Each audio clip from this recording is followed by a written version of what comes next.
Buenas a todos, sean bienvenidos a una nueva edición del podcast de Punto por Punto. Mi nombre es Joaquín González y empezamos mencionando al fútbol uruguayo, donde tenemos campeón del torneo intermedio.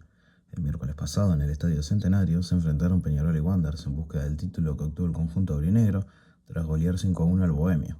Ya el fin de semana se abrió la primera de clausura, donde el viernes Cerro Largo recibió en el Ubilla de Melo a Juventud en lo que fue empate 1-1. Central Español por la mínima le ganó a Progreso. Liverpool por el mismo resultado superó a Albion. Torque y Peñarol no se jugó por problemas a la red lumínica del Charrúa.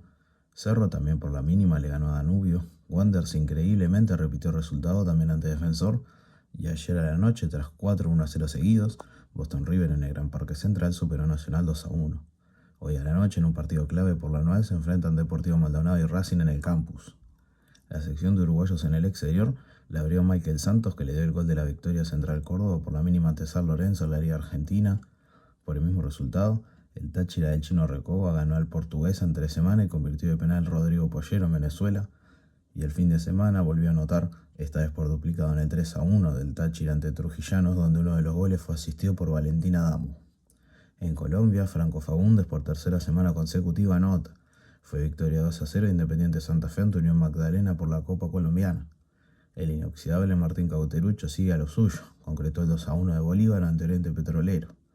En Brasil, el Puma Rodríguez decretó el avance del Vasco da Gama a la Copa de Brasil al ganarle 3-1 al Fluminense con un gol de su autoría. Joaquín Valiente por la Leagues Cup en Norteamérica anotó el 2-0 de Dallas sobre Querétaro. Por la misma competencia, Fede Viñas cerró en la hora el 3-0 de Toluca ante Seattle. Brian Rodríguez convirtió un gol y dio 2 asistencias en el 3-1 del América ante San Diego, y el fin de semana volvió a anotar en el también 3-1 frente a Portland. Emiliano Gómez anotó un gol en lo que fue derrota por goleada del Puebla sobre Portland por 5-2.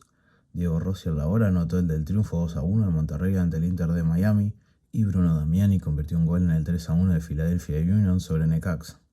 Por Chile seguimos, donde en la B Marcos Camarda de penal anotó el empate 1-1 entre Santiago Wanderers y Arica.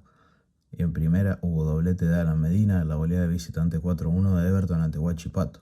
Pasando a Europa, donde empieza a moverse todo, Rodrigo Salazar debutó con gol y asistencia en el Sporting Club, en la que fue igualdad 2-2 ante el Estrella Amadora.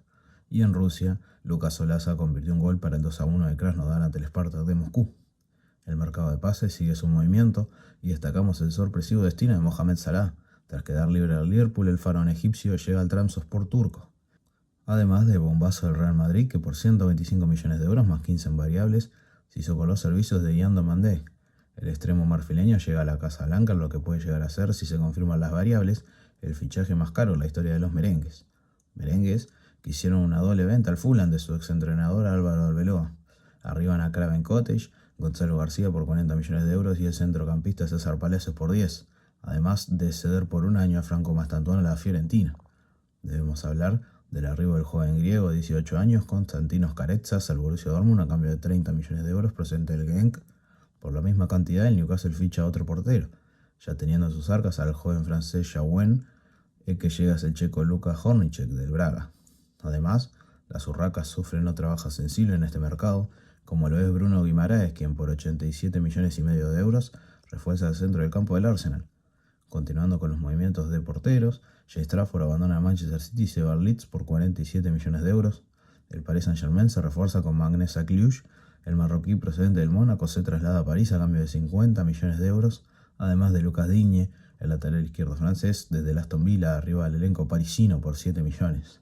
En Latinoamérica, River sigue fichando y haciendo un mercado digno de equipo brasileño, y tuvo 2 refuerzos más esta semana. Francisco Ortega llega del Olympiacos por 5 millones de euros, y la impactante compra de Thiago Almada al Atlético de Madrid por 20 millones. Del Millonario se va Colidio al Vasco da Gama por 4 millones de euros y Maxi Salas prestado a Independiente Rivadavia. Culminamos con movimientos uruguayos como lo son la vuelta al fútbol brasileño de Luciano Rodríguez, quien llega cedido del Neom Árabe al Cruzeiro por un año, teniendo el equipo de Minas Gerais opción de compra por 15 millones de dólares. La ida del centrocampista Mauricio Amaro, que deja a Defensor a cambio de 3 millones de dólares al Atlanta United de la MLS, y la MLS que también trae a Marcelo Sarachi. El lateral izquierdo es nuevo jugador de Houston Dynamo por $1,500,000 arriba de Boca. En el mundo del tenis debemos trasladarnos al lunes pasado, donde se decidieron tras la postergación por lluvia los campeones de Washington.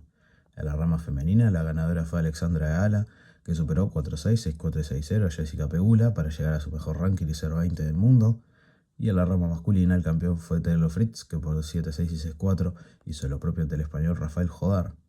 Avanzando en el tiempo tenemos el Masters 1000 de Montreal en el masculino y el WTA 1000 de Toronto en el femenino, ambos de 2 semanas, donde hasta ayer a la noche cerramos con los duelos de octavos de final y en esta semana se decidirá todo. En Montreal debemos destacar las bajas de Jannik Sinner y Carlos Alcaraz del torneo, además de Félix Auger-Aliassime, lo que hace que 3 de los 4 mejores del ranking no formen parte del torneo. El número 2, Sasha Zverev, fue eliminado de manera temprana en segunda ronda, además de destacar otras eliminaciones sorpresivas como las de Rublev, Kobogoli, Fritz, Medvedev, de Minaur, Musetti y Ruud, todos antes de llegar siquiera a octavos de final. Un cuadro que quedó demasiado abierto y que en cuartos de final tenemos estos duelos. Darderi frente a Nakashima, Jodar frente a Fils, Mérida ante Tien y Mnenzik ante Shelton. Cambiando de ciudad pero no de país, nos vamos a Toronto, donde quizás por el momento no habían tantas sorpresas como en el masculino, aunque sí destacábamos las eliminaciones de Mirra Andreeva y Linda Noskova ambas top 10, además de Iva Jovic, pero entre sábado y domingo, en los octavos de final, hubieron bajas significativas como la de la número 1 Arina Sabalenka, la 3 Jessica Pegula y Amanda Anisimova. Los duelos de cuartos de final son los siguientes: Alexandrova frente a Svitolina, Schneider frente a Świątek, Osaka frente a Rybakina y Bencic contra Goff. Continuamos al mundo del básquet, donde la liguilla empieza a disputarse en la Liga de Ascenso. Tras un par de suspensiones por humedad, el martes ya con un clima más favorable retomó la actividad, con Estocolmo ganando el Urupán 85-74 y Olivola a Larry Borges 90-76. Continuando la semana, Marne superó 90-82 a Montevideo Basket, Trujillo de visita a Tabaré 92-79, igual Lagomarca en Pando por 87-80 derrotó Urupán, Verde y Rojo obtuvo la victoria ante Olimpia 84-75 y culminamos el sábado con Estocolmo ganándole 77-73 a Sayago. Hoy continúa la actividad de la liga. En la rama femenina tuvimos en Argentina el sudamericano que daba 4 cupos a la AmeriCup del año que viene en El Salvador. La selección uruguaya formó grupo con Argentina, Colombia y Paraguay. En el primer cotejo ante las guaraníes fue derrota 68-63 pese a los 15 puntos de Florencia Niski. Con las cafeteras se perdió 83-65 con 14 de Josefina Ceballos y se cerró la fase de grupos ante las dueñas de casa por 64-45 en contra con 14 de Niski. Se disputaron luego de ello los duelos entre el quinto y el séptimo puesto. El sábado ante Chile se obtuvo un triunfo clave 66-58 con un 50% de triples, letal, y tanto Josefina Rivera como Aldana Galloso, ambas con 14 puntos y 4 triples cada una, goleadoras del cotejo.